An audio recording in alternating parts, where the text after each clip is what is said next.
Sairam. Thank you very much, Miriam. And I encourage you all to come up afterwards to take a look at the spread. It's very beautiful. So our second speaker today is Dr. Manik Chichkar, and he's no stranger to me. I've known Manik Uncle since I was a child, and I'm sure he has many interesting things to say about me, but he won't today, thank God. So, and of course, I remember Praveen Auntie very dearly. So Manik Uncle had come to Swami in 1987 when he came to the Glendale Center. His first trip to Bharti was in 1989. And in August of 1999, in a dream, Swami had come and prompted him to start the Karuna Center. Now, not understanding the message, he told a friend, and the friend had gone to Bharti and asked Swami about this. And Swami had given a robe and said, do not waste any more time, start the center. So sure enough, everything aligned, and Manik Uncle had started the center. And so today, Manik Uncle will talk to us and share the essence of Zoroastrianism. Sairam, Manik.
Sairam, everybody. Good morning. And so nice to see you all today. It's the blessing of NOWRUZ that we have Sister Mariam Farsani, who gave us an in-depth look at the 7 Haftashin that we have over here. And it's a beautifully decorated table there. And thank you very much for the deeper understanding of each one of the elements on the table. Thank you, Jai Sairam. And of course, you mentioned a couple of things that kind of grabbed me. And first was truth. And if you look at truth, truth is truth. There's no other meaning besides truth, okay? You cannot describe truth except by saying it is what is true. And from ancient times, if you look at the hieroglyphics on the Astrodhan in Iran and in the ancient Iranian carvings, see, before anybody approached a king, he would have to come across and do this and shut his lips up, saying, may I not speak anything but the truth. And that was that's what hit me when you were talking about it, because I pictured the Persepolis in front of me, and I'm saying, wow, that was amazing. Okay. And the second one was love. And Swami says, there's nothing but love in the world. Okay, everything is light and love, and everything emanates from love and ends with love. Okay, we start our life with love, with everybody gathering around and giving us all kinds of blessings, and we end with love with our loved ones when they say goodbye to us. Okay, so thank you once again. And I'll go through these slides. Please keep your eyes on the screen also. Don't look at my ugly face, okay? The slides will tell you more than I can tell you. And of course, everything is dedicated in our lives to Bhagwan Shri Satya Sai Baba, and I offer this presentation and my humble pranams at his divine lotus feet. Okay.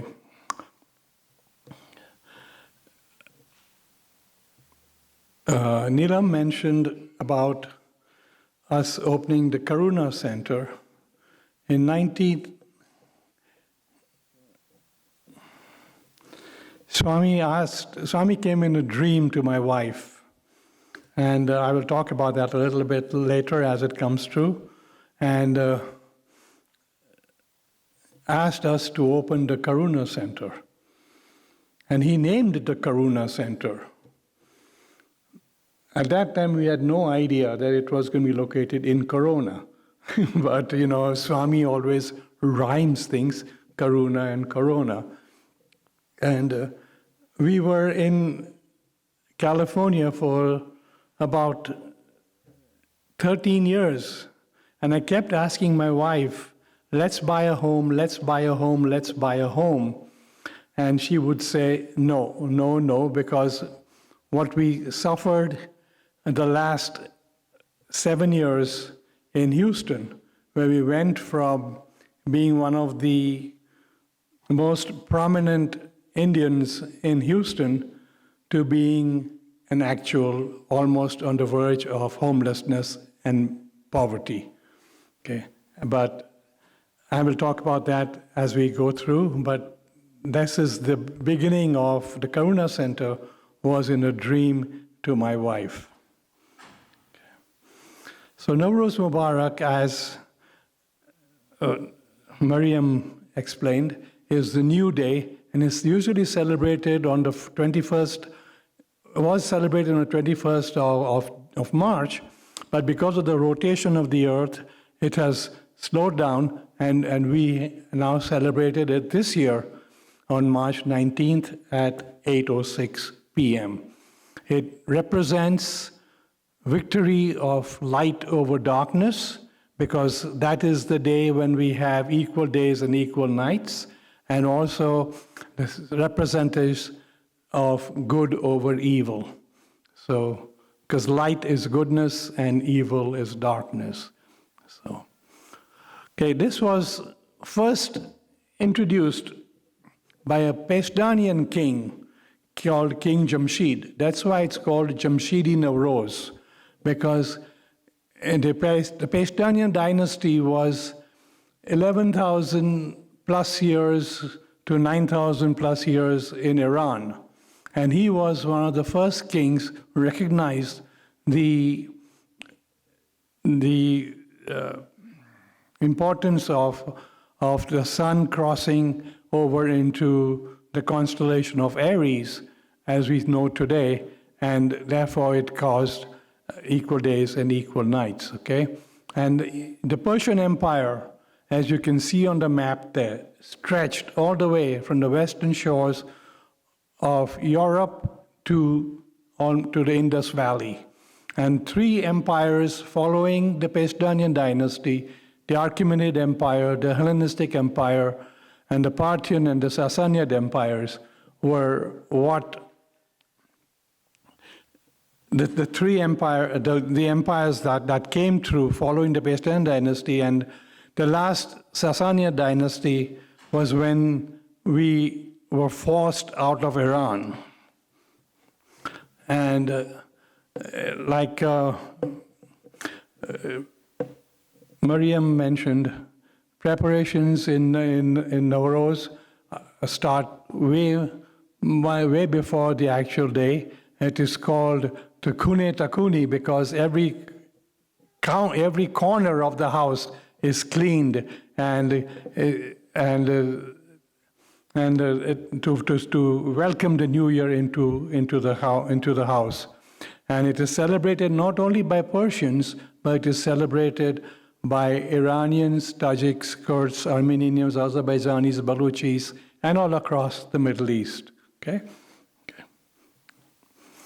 So now that you know everything about NOWRUZ, especially from what Miriam said, turn to the person next to you and say NOWRUZ Mubarak to them, okay?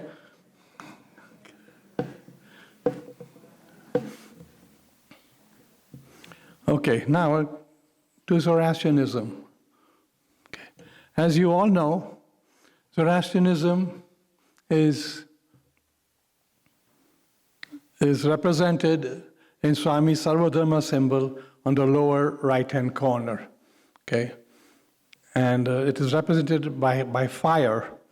And fire has a very significant importance in our religion. As you see all the candles in front of you, as you see the little cistern that I brought over there and tried to light the sandalwood in there, but, so. Okay, this is Prophet Osho Zarathustra. This is after whom the religion is named as Zarathustra. We call ourselves Zarathustris. But Zoroaster and Zarathustra were Greek names because the Greeks couldn't pronounce the word Zoroaster. Okay, so, and before I go any further, I want to express my gratitude, and a great big gratitude to my Gujarati brothers and sisters, and to Indians in general, because after the Arab attack on Iran, we were forced to either accept Islam or, okay? So we chose neither one of them, and we chose to leave Iran and save the religion. And we used to trade with India in those days, so we knew there's the sea route to India. So about, as you can see the next slide,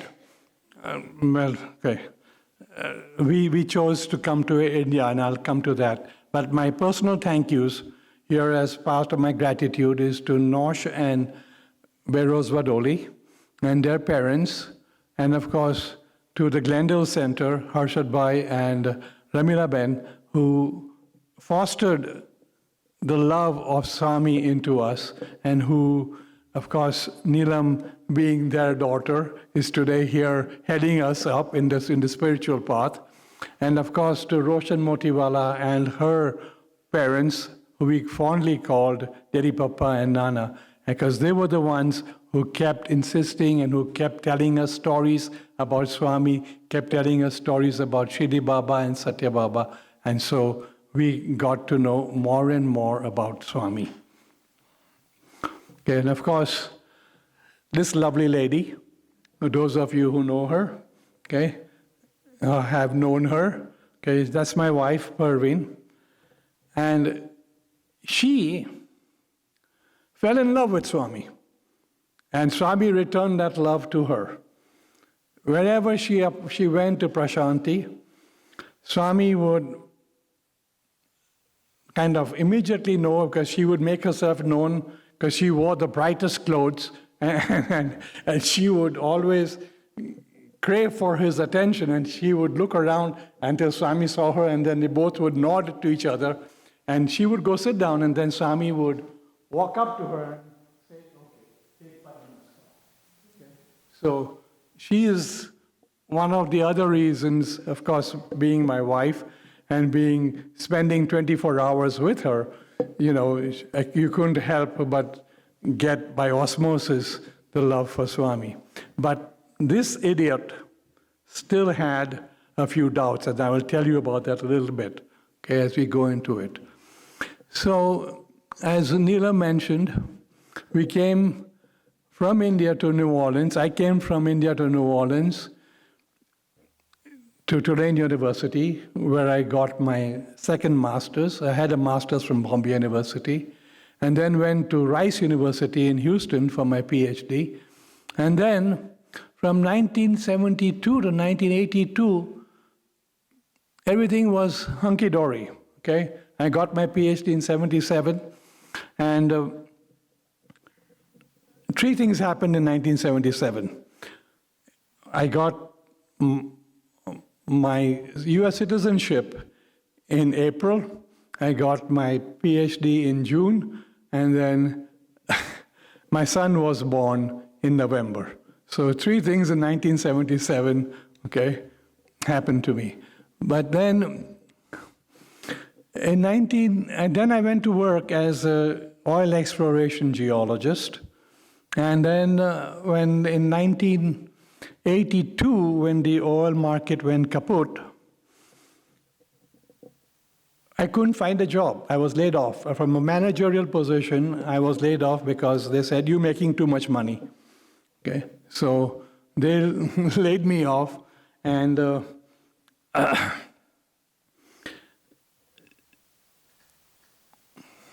I couldn't even find a job as a janitor.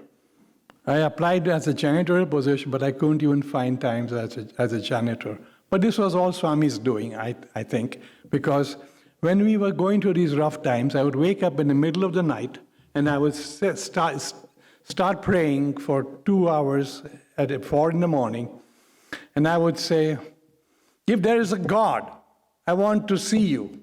Because in my estimation, I've not done anything wrong. I've always helped the helpless. I've always been kind to people, and I've always spoken the truth, no matter what the consequences were. So my wife went to India and to ask permission from her mother to find out about her from her mother if she could guide us in any way where to go to Florida or where to go to California. And the first Leela that happened there was that she went to visit. We lived at the Parsi Dadar colony, and right next to the Parsi Dadar colony is a Shri Baba temple. Okay, and they went to the Shri Baba temple, and as they were coming back, and I remember my son is very young at this time. He's like about 7, 9 years old. So he's touching all the buildings and all the flowers and all the things. And my wife is very, she, don't touch that. People spit on it and this and that and all the rest of it. And suddenly, this old man appears in front of them. And she bought the three copies of the Sai Charitra at the Shri Baba temple in Dadar. And as they were coming back, this old man appears in front of them and says to my son, "Tu mummy ne bahut satave ne?" It means you're harassing your mother a lot, no? So behave yourself. And then he disappears. And then they go home, and Parveen opens the Sai Charitra, and guess who that old man was, right? Right there, Shri Baba gave up his vision to my wife and my son, and my mother-in-law came out of the kitchen and said, "What happened?" And my wife told him about the incident, and then she said, "I tell you what, go to California, don't go to Florida." That's how we came to California. And then, of course, like I said, in 1987, we came from Houston to LA. This was all Sai's doing. He wanted us here. So in 1987, we started attending the Glendale Center, and we started, attending bhajans, and we attending the Guru Purnima festivals and the other festivals and so on. And then suddenly, in 1989, around Swami's birthday, she says, "I'm going to India." I says, "What?" I says, "What are you talking about? You didn't even talk about this. What are you talking about?" He says, "No, I want to go to India. I want to see Swami." Out of the total blue, okay, nothing was discussed, nothing else. And I said, "Wait a minute. I mean, my apologies to my South Indian friends here, but in Bombay, all the rowdy people were from South India. Okay, and I said, I'm not going to let you go alone over there. So, of course, I've met such wonderful people here, but, and I said, I'm not going to let you go alone there. So I said, let me go back to work. I'd found a job at that time, and let me ask my boss if I can get leave to come with you. And of course, since it was Swami's wish, my boss said yes, and we went to Prashanti. And my first trip to Prashanti, I'm still a not complete believer of Swami, because to me, Aura Mazda and Zarathustra were the prime devotee, the prime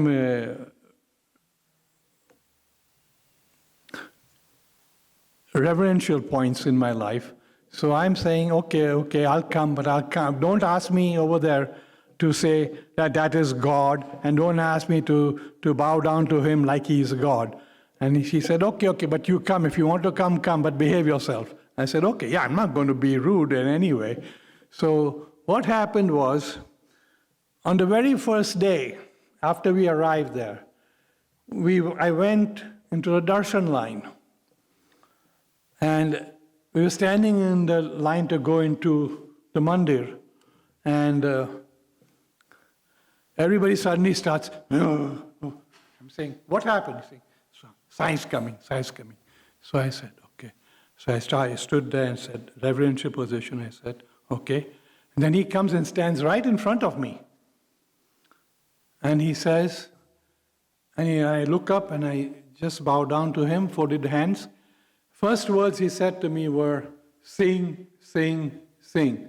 I said, huh? Baba, me, sing?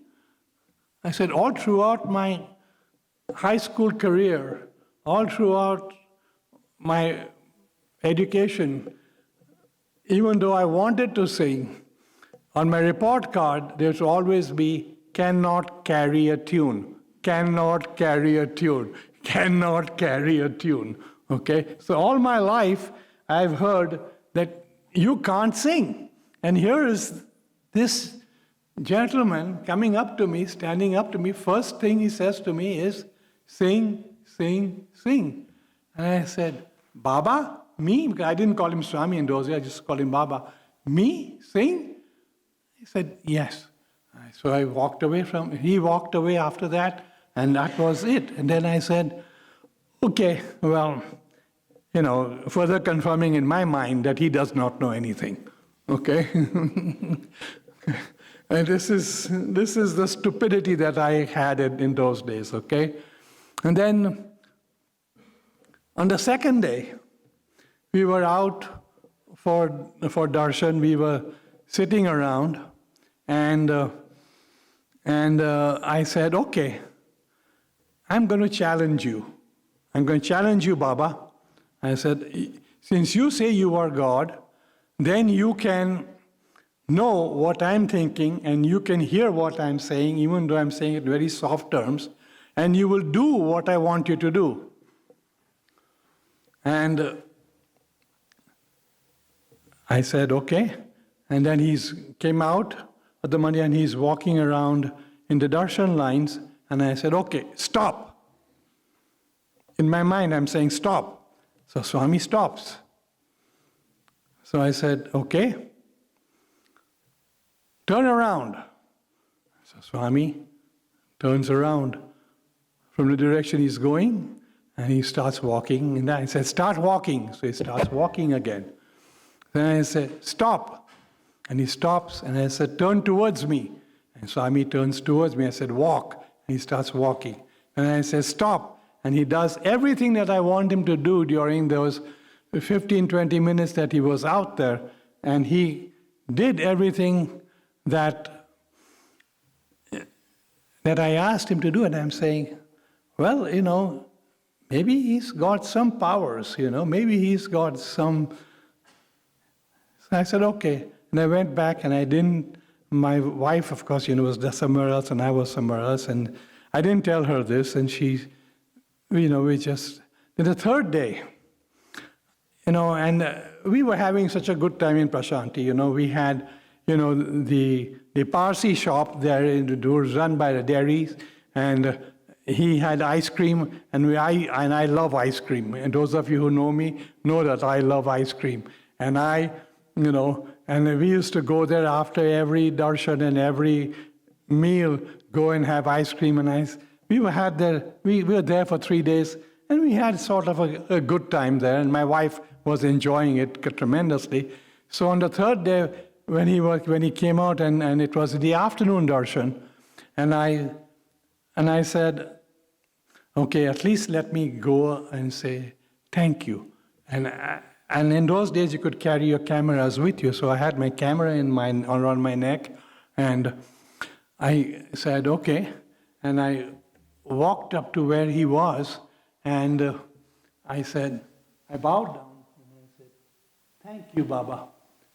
And as I looked up, there was no Baba there. There was this huge, big beams of light. Huge, big beams of light from the ground to the sky. And in our religion, there is no photograph of Ahura Mazda.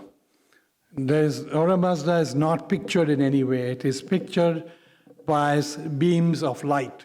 That's who Ahura Mazda is represented by, is beams of light. And it suddenly hit me, and I said, oh my God, who have I been refusing? And that was the turning point. And I said, okay. And that's when I said, Baba Ahura Mazda. And I bowed down to him. And that was the three elements, 3 leelas that he performed in Prashanti at that time that brought me there. Okay. Now, here, I'm taking a bit too long here, so I'm being guided here to go. Zoroastrianism is the world's oldest religion, monotheistic revealed religion by Prophet Zarathustra, 3 imperial dynasties, and of course Zoroastrianism has influenced post-exilic Judaism, and also the main teachings of the Jews, and some of it into Islam and into Christianity. Okay? So, in the 7th century, what happened was Iran was overrun by Arabs, and we had, like I told you earlier, we had to flee Iran and come to India, and we were known as the Parsis from the province of Pars in Iran. And we are the micro-minority of the world, okay? We are 1.5 million in the whole world, okay? And the majority of us are in Bombay, okay? Prophet Zarathustra, although we call him Zoroaster and everything else, the real name is Zarathustra. His mother's name is Doctor, his father's name is Parushaspa, and the family name is Pitma. The Greeks could not pronounce Zarathustra, so they called him Zoroaster, and that's how we got the name Zoroastrianism. Okay, Prophet Zarathustra, prophet means divinely appointed teacher. Asho means everlasting. Zarathustra means golden star. Spitma means the whitest and the purest. And he was born in the present day of the village of Ur, and near Azerbaijan, and this was about 7,000 years ago, 7,000 BP. Not, okay? And he taught that the name of God is Ahura Mazda. Ahura Mazda means Lord of wisdom, indivisible, invisible, and is full of light and glory. And he's self-luminous and is the only worldly light in the world. And therefore, when we see the sun, we bow down to the sun and pray to him as Ahura Mazda. Okay? The importance is that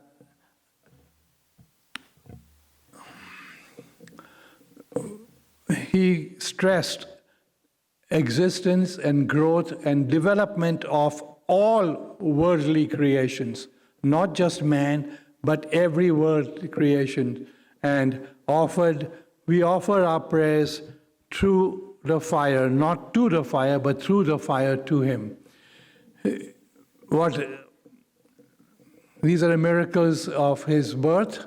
He laughed at birth instead of us as we cry. He laughed at birth.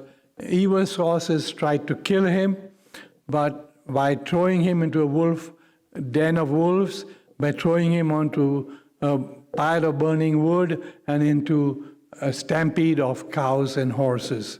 But every time something or the other happened, like a bull came and stood over him during the stampeding of the cows and saved him, the horses, a similar thing happened. And the mother wolf, when she came back, she saw the child lying there, but instead of getting angry and devouring the child, kind of mothered him and brought him up. And then the miracles, once he reached adulthood and he went out, and I'm talking about it a little bit later, he spread the word, and King Vistashpa at that time in Iran, he went and talked to the court of King Vistashpa and tried to spread the religion there. His wife accepted it right away, but he was very doubtful, and he said, "Show me something that proves that you are a messenger of God." And what he did was, he had a very favorite black horse, and that horse was a mare, and she was about to give birth, but it could not give birth because the baby inside was turned around, and unless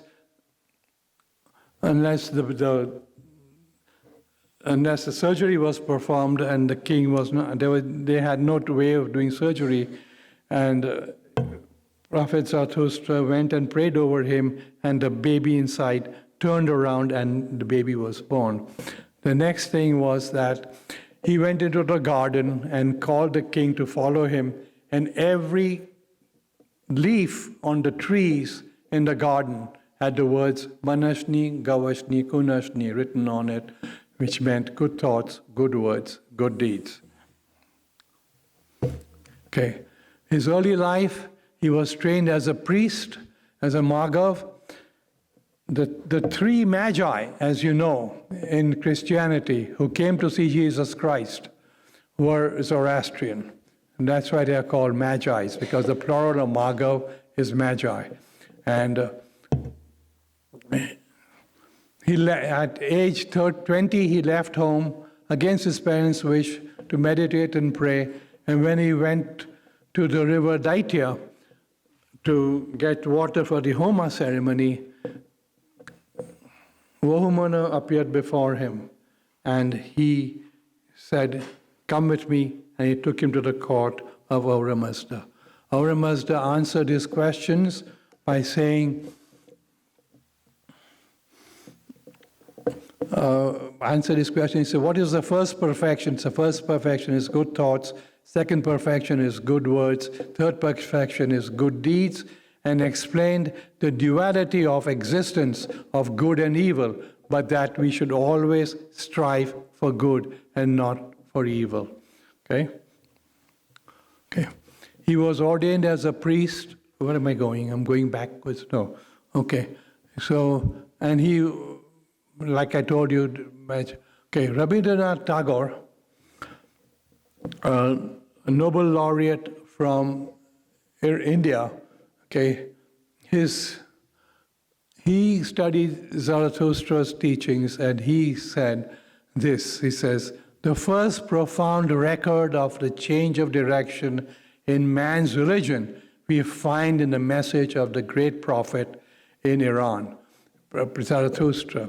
The most important of all outstanding facts of Iranian history is the religious reform brought about by Zarathustra." And then I'll skip that and go to the bottom, and it says, Prophet Zarathustra was the first prophet who emancipated religion from the exclusive narrowness of tribal God, the God of the chosen people, and offered it to the universal man. This is a great fact in the history of religion. And to illustrate that, Tagore quotes from one of our prayers, the Yashna 45.1, and he says, Hearken unto me now, ye who come from near and far. Listen, for I shall speak forth now. Ponder well over all things, weigh my words with care and clear thought. Never shall the false teacher destroy this world for a second time, and his tongue stand mute with creed exposed. Okay. So his teachings are listed in the Gathas. There are the 5 Gathas, and they're listed as the Gathas: Aunavaiti Gatha, Ustavaiti Gatha, Spentamenu Gatha, Vokastu Gatha, Vaistois Gatha. And he taught that God is wisdom, and God is omnipresent.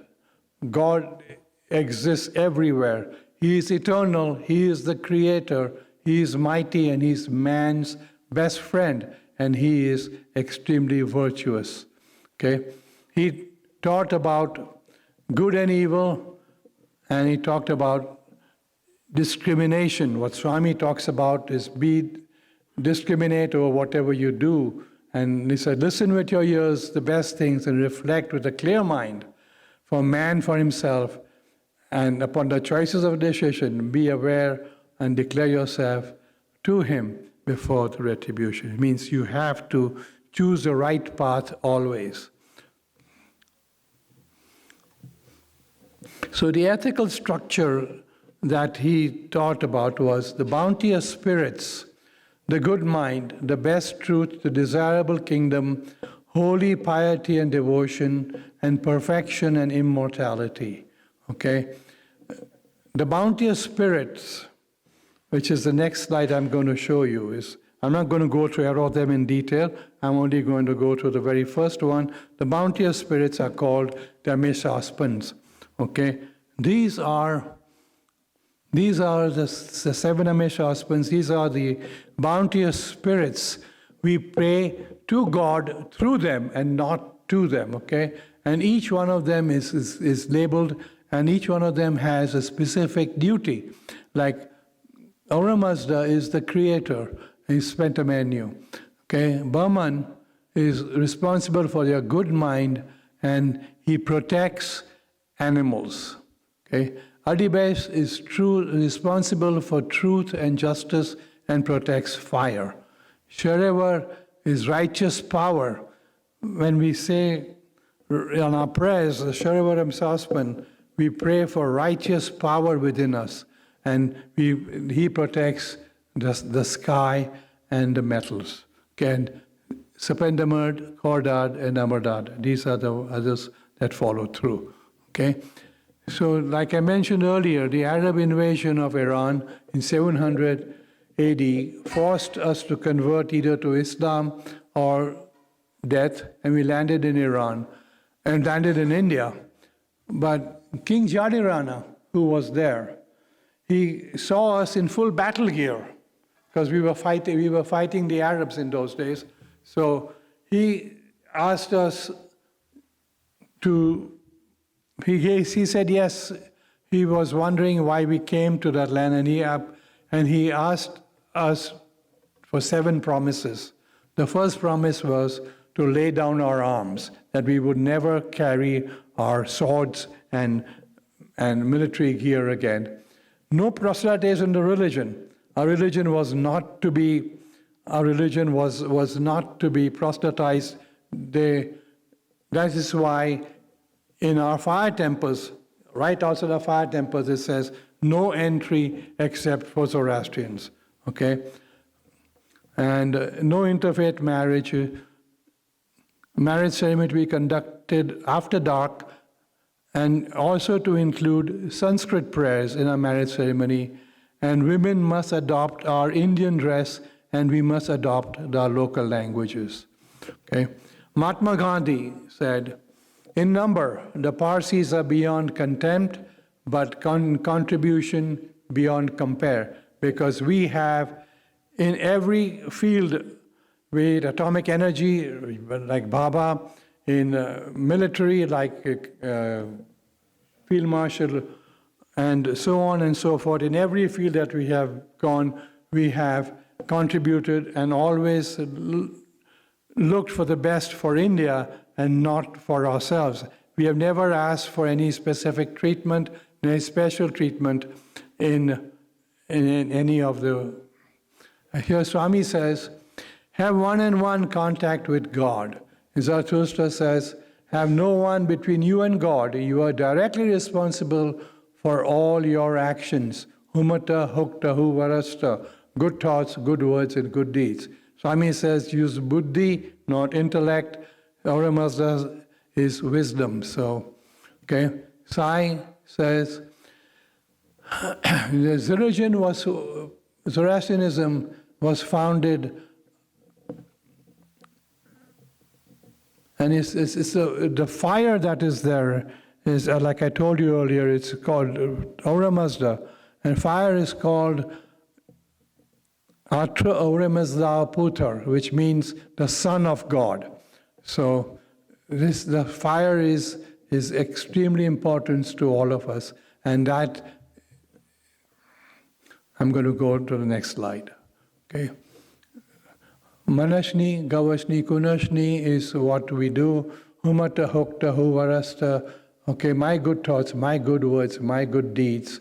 Okay, my self-correcting computer. It put, instead of Humata, it put human. Okay, so, and then the science triple unity, one's feelings, thoughts, words, and speech should all be together. Similarly, what Prophet Zarathustra taught. The three main prayers of Zoroastrianism are Hashem Vahu, Yatahu Veryo, and Yange Hatam. Hashem Vahu says is equal to what Swami says of righteous living. He says, Hashem Vahu, Vestam Asti, Usta Asti, Ustamai, Yadishai, Vaistai Hashem. He says, the translation of that is, in righteousness lies real happiness or bliss. This is God's finest gift, and happiness is His who is righteous for righteousness' sake. Okay? The Yatahu Veryo prayer is equivalent to what Swami says, love all, serve all, feed the poor, feed Narayan Seva. Okay? Yatahu Veryo, Yataratu, Sasarachi, Racha, Vangeos, Dasta Maningo, Shorterana, Angeos Masdai, Shortrem Chai, Aurai, Ayim, Darekubyo, Darat, Vastarem. He says, righteousness exalted man and make him as powerful as a king. When you are, and he says, not only work for yourself, but work for those who cannot work for themselves and therefore help the poor. So equivalent to Swami's Narayan Seva. And the Yange Hatam prayer is, Auramazda knows best who are the true devotees, and this is equivalent to what Lord Krishna, and in the Gita it says, who are my true devotees?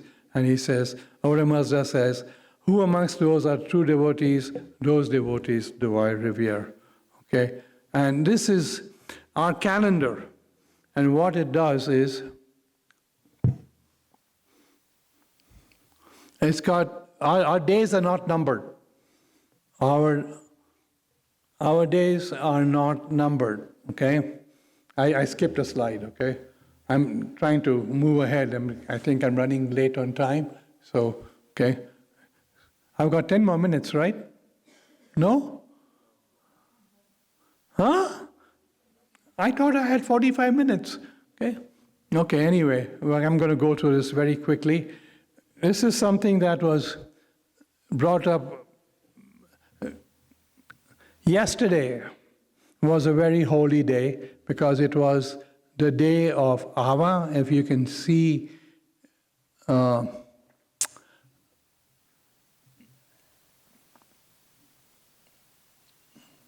months and days are named and not numbered, okay? So when we have Ava, like if you see number 8 over there on the side, these are the months, and you have similar on the right-hand side in the calendar is Ava. When you have Ava Maino and Ava Roj, then that is the day that we honor water. And so normally we go to the, here's a painting of what a painter from England who visited India saw on the beaches of Bombay. And Andrew Carnegie, he said, you all know who Andrew Carnegie is. I'm not going to read about that, but he witnessed Parsis praying on the Bombay seafront, and this is what he wrote. He says, this evening we were surprised to see as we strolled along the beach, more Parsis than ever before, more Parsi ladies, richly dressed, all wending their way towards the ocean. Here on the shore of the ocean was the sun sinking into the sea and a silver thread of a crescent moon which faintly shining on the horizon. They congregated to perform their religious rites. Fire was there in this grandest form, the setting sun, and water in the vast expanse of the Indian Ocean outstretched before them. The earth was under their feet and wafted across the sea. The air came laden with the perfumes of the Araby the Great. Okay? And then there's more comments before that. He says, no time before could there be... I want to read the last line here. It says, I have seen many modes and forms of worship, some disgusting, some saddening, but few elevating when the organ pealed before its forms, but all poor in comparison to this. Okay, so, okay. Science Zoroastrianism more. Sai says, respect your elders, your fathers and mothers, they are your living gods in your family. Similarly, in Zoroastrianism, the male and the female both have equal rights in the family, and we have 15 last days of the year are dedicated to the deceased family members. Okay? Science says, be happy and make others happy. Ustamai yamai vasikamai chit. Happiness to who makes others happy. So, fire is considered the son of Auramaza, like I told you before. Excuse me. Fire temples, they are called fire temples because in the Centum Sanctorium there's a huge fire that is lit in there, and we use only sandalwood because we only want to use wood that is perfumed and not giving out a bad smell. Okay? Okay, there are 3 different fire temples, Atash Beram, Atash Adra, and Atash Kadeh. And now the highest of all the Atash Berams is Iran Shah. And of course, 16 different fires. How do we build a fire, Atash Beram? And fire in the Atash Beram, we use 16 different types of fires. And if you look at the bottom there, I've listed them all. And it takes almost 1,128 days to consecrate the fire of a fire temple. So it's more than 3 years. So please remember that, and this is why our Atash Berams are so. Beram means victorious, and and in the ancient times, whenever the kings came back from battle victorious, they would build the Atash Beram. Okay, that is why we have Atash Berams. Okay, Iran Shah is the highest Atash Beram there is in the world, and it is in Udwada. And when our leaders came from Iran, they requested Jarirana to give us land so we could build one. And this is what he did. The next slide shows that he asked him for a piece of land, and he said, I ask you to form a circle, your gods form a circle so nobody comes inside. And he stood there with the priests, as you can see, and he stood there in front of a cauldron and with firewood, sandalwood in it, and with a simple, after saying his prayers, he simply raised his hand, and by his gaze, out of a clear blue sky, bolt of lightning came down and lit the flames. Okay? So the next one here is the Atash Behram of Iran in Yazd. The next one is the fire, why we worship fire. It's a bright point of concentration, a symbol of truth, and cannot be defiled and burns in all of us. Our divine energy within us is the fire burning within us. The Farovar is the appearance of a winged person, and when we are born, the Farovar is kind of like little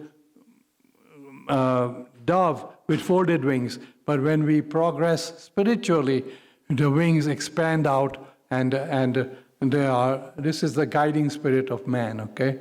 So I'm going to go to the next one, and I'm sorry I took longer than expected, but I apologize for that, and I thank you for being there. Ustate, happiness to you all. Thank you. Jai Sai Ram.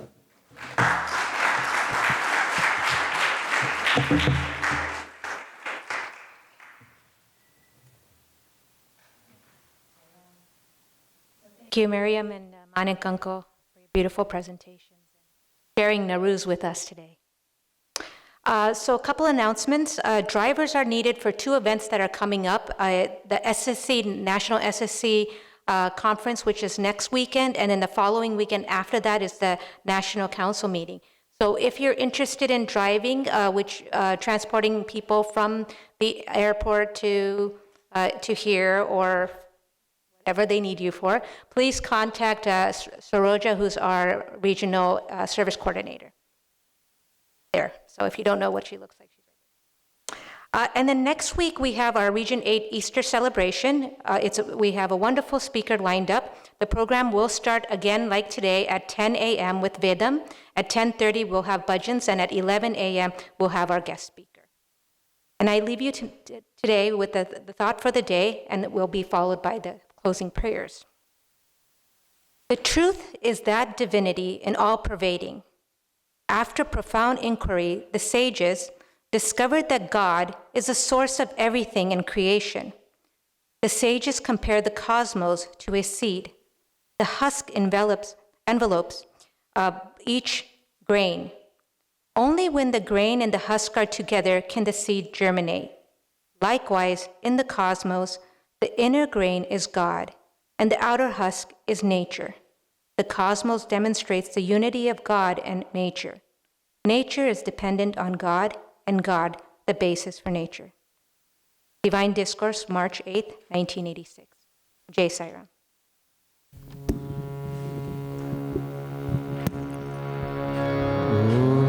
Tat Sat Shri Narayana Purushottama Guru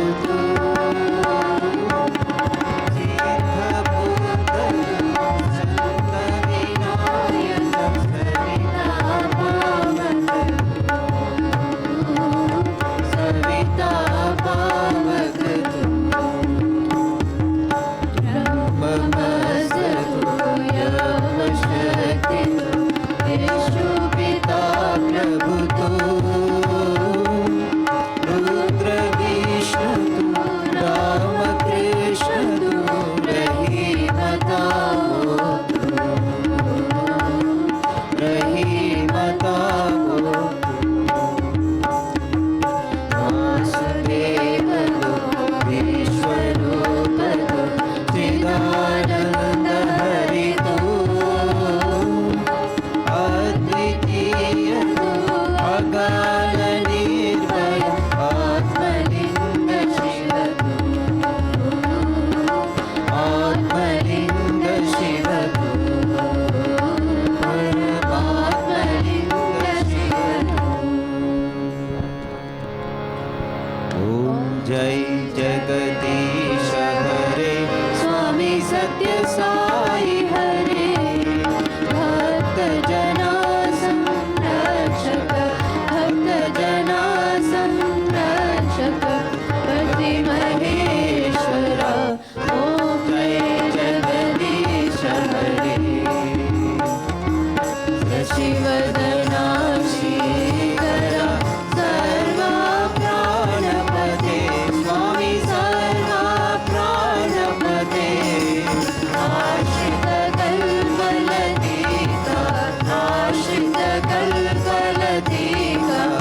Shanti.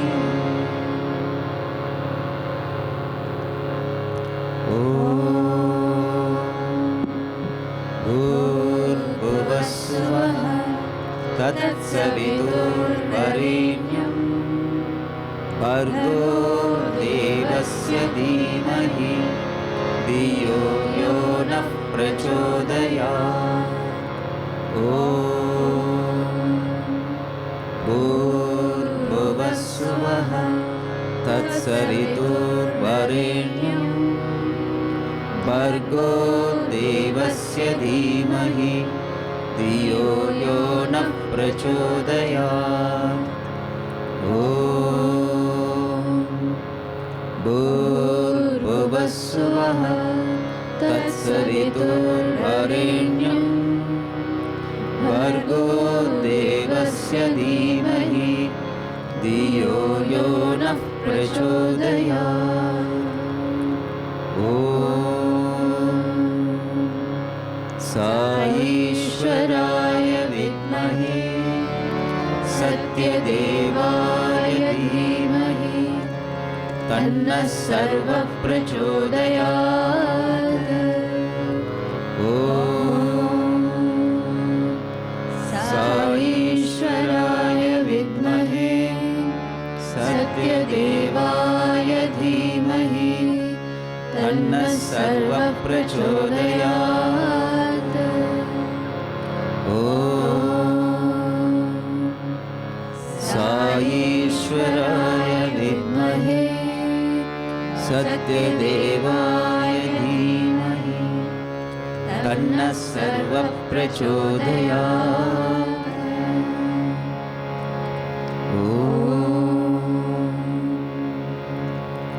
Shanti, Shanti, Shanti.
Asato ma Sadgamaya Tamaso ma Jyotirgamaya Mrityorma Amritam Gamaya. Om Shanti, Shanti, Shanti. From untruth, lead us to truth. From darkness, lead us to the light. From death, lead us to immortality. Oh, peace, peace, peace. O Lord, take my love Take my love and let it flow and let it flow in fullness of devotion to Thee. in fullness of devotion to O Thee. Lord, O Lord, take my hands take my hands and let them work and let them work incessantly for Thee. incessantly for Thee. O Lord, O Lord, take my soul take my soul and let it be and let it be merged in one with Thee. merged in one with Thee. O Lord, O Lord, take my mind and thoughts take my mind and thoughts and let them be and let them be in tune with Thee. in tune with Thee. O Lord, O Lord, take my everything take my everything and let me be and let me be an instrument to work. an instrument to work.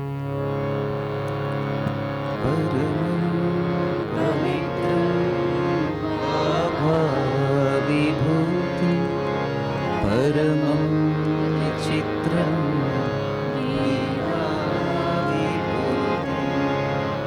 Paramartha Ishtartha Moksha Pradhanam Baba Vibhuti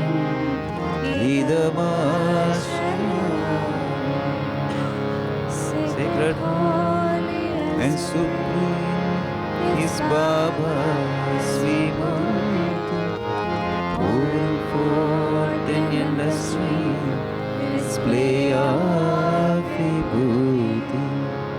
So auspicious is its might, it grants liberation. Baba's Vibhuti, its power adores.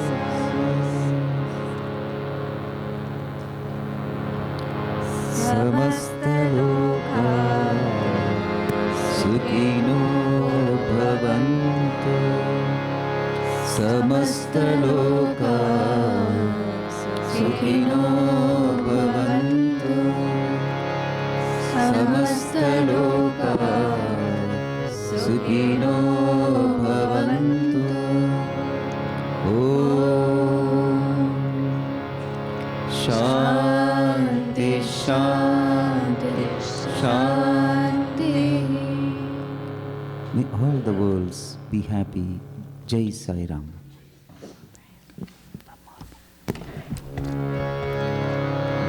Brahmarpanam Brahmahave Brahmagno Brahmanahutam Brahmaiva tena gantavyam Brahma karma samadhinah Aham Vaishvanaro bhutva Praninam dehamashritah Pranapana samayuktah Vachamennam chaturvidham Om Shanti Shanti Shanti